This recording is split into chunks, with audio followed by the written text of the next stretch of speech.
Yo, Baka Yalo, Kono Yalo, et oui, on se retrouve pour une petite review de l'épisode 15 de My Hero Academia. Mais avant de commencer la vidéo, instant auto-promo, mon manga Wolfus, disponible légalement et gratuitement sur Manga Draft. Je te mets le lien en description, comme ça tu pourras cliquer dessus et aller lire directement ce banger. Je le répète, mon manga Wolfus, disponible sur Manga Draft, lien en description. Mais on est là pour discuter de My Hero Academia, épisode 15. Et les amis, ça commence vraiment à durer. Là, c'est pas possible, il s'est quasiment rien passé pendant cet épisode. Parce qu'on était déjà dans l'épisode 14 sur Spinner, et là, épisode 15, on est encore sur Spinner. Sauf qu'en fait, ils ont réussi à délivrer celui qui arrive à téléporter les autres, et au final, bah, il y a d'autres personnes qui arrivent à rejoindre les différents champs de bataille, mais c'est tout. Donc en fait, il s'est pas passé grand-chose. Bon, évidemment, c'est quand même beau parce que c'est la fin de l'histoire de Mezo qui se conclut par rapport à Spinner et toute cette histoire de racisme, notamment...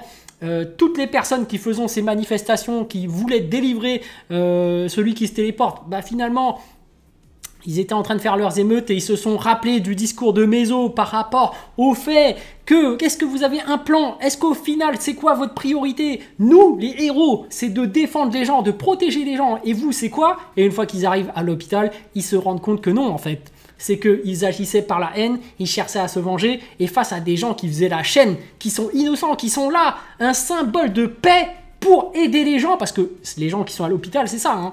Les médecins, ils essayent de protéger les patients, ils sont là pour les soigner, c'est vraiment que du bon, pas de mauvais, parce que finalement, les soins, c'est ça, hein, c'est d'aider les gens.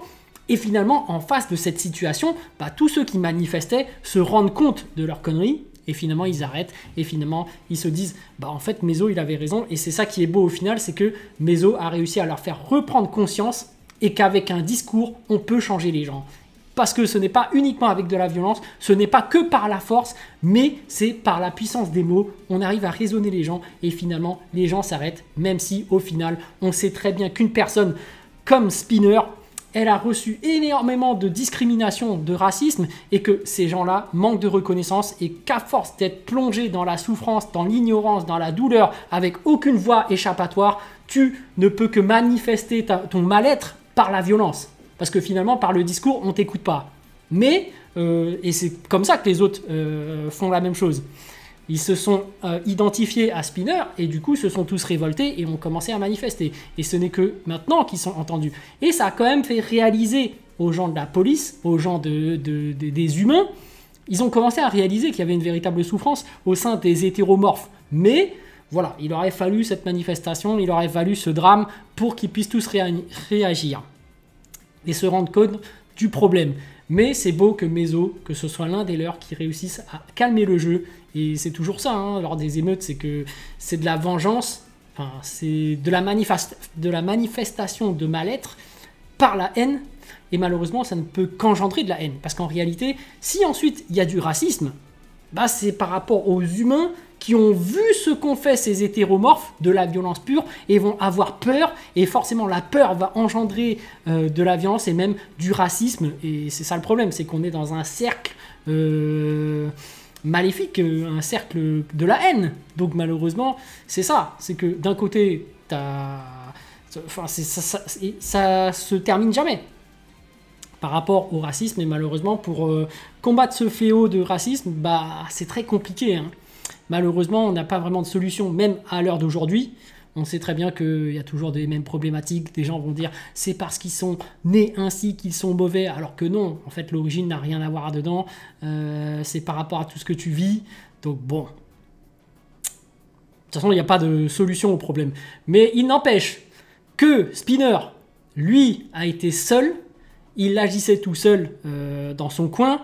Il était persécuté par tous les autres, et finalement c'est Shigaraki qui l'a recueilli, et finalement les deux sont devenus potes parce qu'ils vivaient plus ou moins la même chose, c'est-à-dire une solitude, manque de reconnaissance envers les autres, enfin les autres ne les reconnaissaient pas, et du coup bah, ils jouaient à League of Legends apparemment, donc c'est marrant, sauf qu'ils jouaient chacun en solo, ce qui faisait qu'ils se mettaient en équipe de 5 et du coup pouvaient agir en équipe, mais on n'empêche que c'est marrant, c'est moderne, League of Legends, bon. Pas vraiment moderne, hein. League of Legends c'est un jeu qui date d'il y a super longtemps, je me rappelle qu'il y avait plus de 10 ans je jouais déjà à ce jeu, pour vous dire à quel point il est ancien. Mais c'est marrant d'avoir un petit clin d'œil comme ça par rapport à la réalité, du fait que même chez My Hero Academia, ils jouent à des jeux vidéo qui sont semblables aux nôtres, donc c'est exactement le même jeu, League of Legends, bon c'est marrant. Mais voilà, il n'empêche que Spinner, vu que c'est son pote Shigaraki, bah, c'est pour son pote qu'il a agi pour aller délivrer celui qui peut se téléporter. Et finalement, il réussit, mais le défaut de cet épisode, évidemment, c'est par rapport au prof qui arrive, celui qui crie. À un moment donné, il arrive dans la pièce, il voit son pote qui est inerte et qui bouge pas, il voit Spinner sur le côté qui est par terre, et ce qu'il fait, c'est qu'il crie en direction de son ami pour l'achever. Alors que fallait achever celui qui était à terre, là, le lézard. Fallait juste le prendre et l'éloigner parce que tu sentais qu'il était sur ses dernières actions. Mais bon, bref. Bon, il fallait bien faire avancer le scénario, il fallait bien effectivement ramener ce téléporteur pour permettre au frère de Todoroki de rejoindre son père, de terminer son histoire, et même de permettre à celle, la meuf là, j'ai oublié le nom, celle qui prend le sang et qui prend l'apparence des autres. Elle a pris celui qui peut se multicloner, et voilà, finalement, ça fait un gros Big Mac autour d'All for One. Et là, c'est la catastrophe parce qu'ils se déchaînent tous. Tu vois vraiment que le frère de Todoroki, finalement, il est à son paroxysme au niveau de ses flammes. Il est sur le point de conclure par rapport à son père. Et tu vois que l'autre est en train de finir avec Hawks. Donc, bon, on va voir ce que ça va donner. Mais ça dure, hein, puisque finalement, c'est une introduction. C'est juste une arrivée en scène. Alors que... ouais, j'ai l'impression que ça va pas raconter grand chose. Moi, c'est malheureusement ça. Après, peut-être que ça va vraiment raconter quelque chose. Mais pour moi, c'est... bah, y a... ouais, je sais pas, même All for One, hein. All for One, on le revoit. Il est un peu rajeuni. Il est sur le point de faire son dernier acte avant sa mort. Qu'est-ce que ça raconte, en fait? Ils auraient tous dû mourir juste avant. C'est-à-dire que le frère de Todoroki, sur la fin, Todoroki avait utilisé son ultime sort de glace pour dire que voilà, j'ai un cœur de glace et de feu. Voilà, j'ai réussi à renouer les liens avec mon père. Voilà, c'est terminé très bien. Pourquoi tu concluais pas sur ça?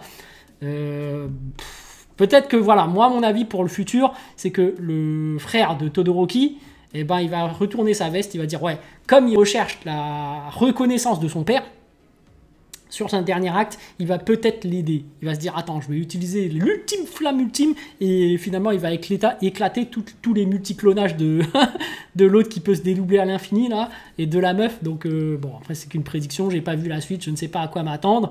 Mais bref, j'aimerais bien qu'on retourne sur la bataille finale entre Shigaraki et Midoriya, mais malheureusement, il faut bien clôturer tous ces trucs qui durent, et qui n'a pas vraiment de sens, j'ai l'impression, puisque c'était très bien déjà raconté, en fait. On était déjà sur de belles conclusions, mais non, ils ont décidé de rallonger et de tout mettre au même endroit, là où il y a All for One, Hawks et Endeavor. On va voir ce que ça va donner. Voilà, les amis. Sur ce, je vous dis donc à plus dans le bus, ou plutôt à plus tard dans le car, ou plutôt à bientôt dans le bateau.